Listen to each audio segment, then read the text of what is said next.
I'm Sam Bailey. I'm a pianist, composer, improviser, music promoter and teacher.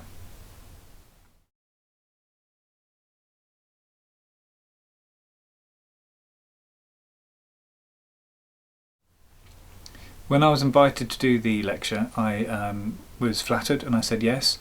And then when I sat down to start writing a proposal and thinking it through, I got quite angry and defensive because it raised issues for me around why I'm self-employed and on an uncertain income, um, and why I'm not employed and in a university on a contracted position. Um, and there's a mixture of choice and a mixture of various other things that leads to that situation. So your request, your kind invitation, forced me to kind of deal with those things and work through those ideas in a way that was then going to be, useful for other people to listen to. The concept of research is not sufficient for the concept of making music. There's more to making music than research will allow. This was made clear to me from right in the very beginning of April 2006 when I was writing my PhD proposal. And in the proposal I wanted to do a practice-based PhD. That was what I was kind of invited to. It was suggested that I do that. And so one of the questions, research questions, had to be written in such a way that it could only be answered by music, or it could be best answered by music. And I found that impossible. I went through question after question after question, trying to find a question which demanded to be answered in music. But of course, you're dancing about architecture. It's one medium and another medium, and you would have to. You can't do it. And I brought this up with my supervisor over the course of my PhD, and he said,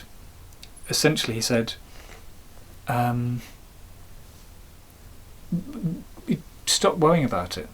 People just make the kind of art that they want, and then they'll fit it into the box of a PhD later. And I understood what he meant, but it wasn't enough for me. It wasn't satisfying. Like, why bother doing all of this within the context of a PhD? Why not just spend all your time just making music? So it was something I grappled with a lot as a kind of rookie PhD student. And then when I finished my PhD, I realised I didn't want to work full-time in universities, and the kind of rules of the game dawned on me fairly late. And the rules of the game, as far as I understand them, is that you work your PhD into a publishable format. You get it published in a journal or a chapter of a book, and then that gives you a little bit of an investment in the bank with which you then start getting jobs. And I wasn't willing to do that. Partly because I didn't know the rules early enough. No one tells you them. I suppose you're supposed to pick them up. But I'm fairly naive sometimes when it comes to the economics of situations. And the idea is that you're supposed to have a publishing history which will bring in money for the institution. And then they'll give you a job and you give them ref money. Whilst I was doing my PhD, I was given the impression that my practice was research. Partly so I was invited to do it, and then I was well supported throughout the PhD, although strange enough my supervisor didn't really hear much of what I was doing. It was mainly to do with the writing stuff that he was engaged with.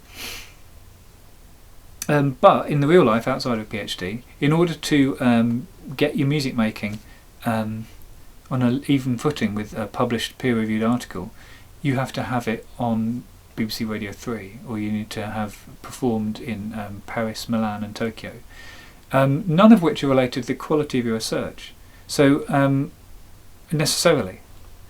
So these are systems used by the ref in the absence of better ways of assessing the research. Like peer review is a classic way of assessing research. There's no such equivalent in practice-based research, at least not in music. So you end up having to play this game of reputation. It's like a fame game, which seems like a very silly thing to end up having to do in a university which was set up with the ideal of protecting knowledge from the market.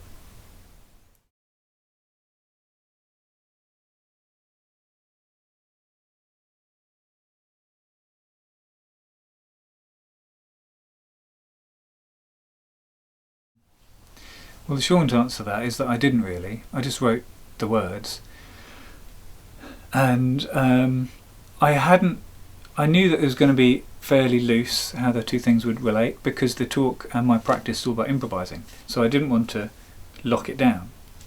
I knew that I was going to start talking, and at some point during the talking I would start playing, and the playing would take over. And the loose idea was that the playing would make the words, would reveal the limitations of the speaking, and hopefully make them sound hollow, and then take over in terms of richness of meaning. That was a vague intention.